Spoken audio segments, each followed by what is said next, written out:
cette fois. Je voudrais avoir un hélicoptère pour atterrir au milieu d'une foule en délire et déclarer « Le chômage est une tragique et douloureuse expérience ». Remonter dans mon hélicoptère et réintégrer mon hôtel 5 étoiles, mais je ne suis pas le pape.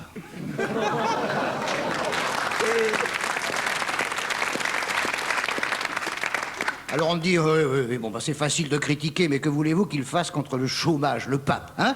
Je sais pas, moi, il pourrait travailler. Comme c'est un pape moderne, il s'est encore élevé contre le divorce. C'est nouveau, ça. Le divorce, c'est pas drôle, je suis bien d'accord, mais fallait pas inventer le mariage, Coco, hein? Fallait pas inventer la fidélité obligatoire au concile de Vérone, car la fidélité obligatoire, c'est le plus court chemin qui mène aux putes. Là, ça marche moins bien, il y a des couples aujourd'hui. Hypocrite! La religion et la logique sont deux mots qui se télescopent. Alors, mardi, au cas où vous ne le sauriez pas, Johnny Hallyday a 50 ans et il les fête au Parc des Princes.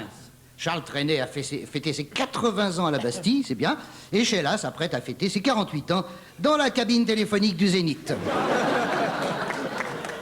Par contre, là, j'ai un scoop, tenez-vous bien, j'ai un scoop. Raymond Barre fera sa rentrée politique en septembre.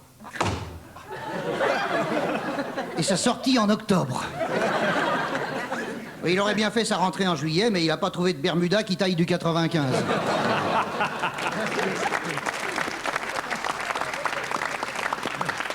Alors Bouglione lui a proposé une bâche, mais il n'y a plus de piquet pour la tenir, hein. Mais que cela ne nous fasse pas oublier la rentrée de Jacques Chirac en septembre, patronné par Pif Gadget. Mercredi, Johnny Hallyday a 50 ans et 1 jour. Les Allemands nous envoient 450 000 tonnes de vieux papiers et bouteilles en plastique. L'Allemagne a une constante. En 1939, elle nous envoyait les nazis. En 1993, elle nous envoie ces merdes.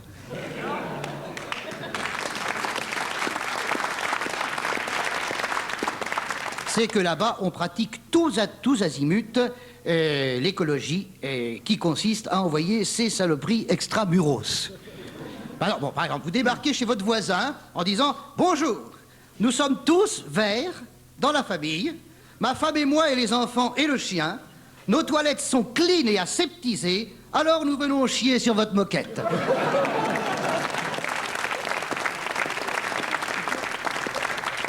C'est l'écologie made in Deutschland. Jeudi, Patrick Sabatier, le fils spirituel des familles de cons, s'écroule et retourne dans un anonymat d'où il n'aurait jamais dû sortir. Hein? On dit qu'il va faire de la prison.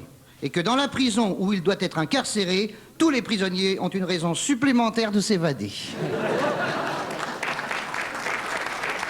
Parce que dans les prisons, ce qui gâte les prisonniers, hein, c'est la promiscuité, bien connu. À 400 km de la Terre, 2 Russes observent le cosmos depuis 6 mois. On n'en parle pas assez. Deux hommes ensemble depuis 6 mois. On n'en parle pas assez. À 400 km de la Terre. Donc c'est très loin de la rue Saint-Denis, par exemple. 402 hommes depuis 6 mois. Non, écoutez, je ne voudrais pas faire de mauvais esprit. Ce serait trop facile. Ce serait trop facile de plaisanter là-dessus, mais je comprends pourquoi on leur a confié une treilleuse électrique.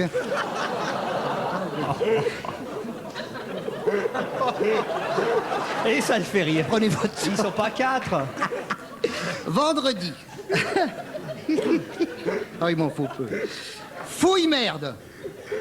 Fouille-merde, c'est le surnom donné à Philippe Séguin par l'entourage de Balladur. Mais Séguin, qui a de l'esprit, rétorque que si je fouille la merde, c'est parce qu'il y en a. Les étrangers polygames sont indésirables en France. Nous, on n'est pas polygames, on est civilisés. On a des machines à laver la vaisselle. J'attends la réaction. J'attends la réaction. Ça lave mieux, mais ça baise moins. Hein. C'est un choix. C'est un choix. On préfère les machines. On prépare la fête des pères pour dimanche. 15 jours après la fête des mères, c'est injuste. Parce que les mômes ont tout dépensé pour maman et nous, les papas, on n'a que dalle. Alors les enfants, l'année prochaine, offrez à maman un rasoir électrique. s'en servira en haut, en bas et nous en haut, voilà. Samedi, ça fait seulement 3 mois que la droite gouverne et le plan Balladur se fait déjà sentir. C'est en effet aujourd'hui que le champagne est moins cher dans les restaurants de luxe. C'est la fin de la lutte des classes, car en buvant davantage de champagne, les riches vont pouvoir roter autant que les pauvres.